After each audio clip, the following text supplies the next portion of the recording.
After the storm, we were just checking the chickens when we saw this tiny friend stuck in the middle of the snow.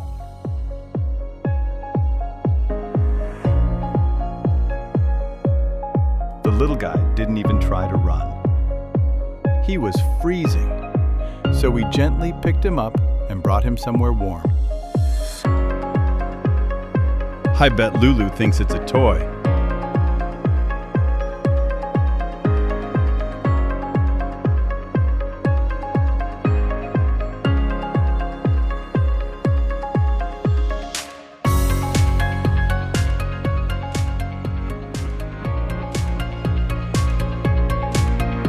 We didn't save the world that day, but we saved one tiny snow nugget.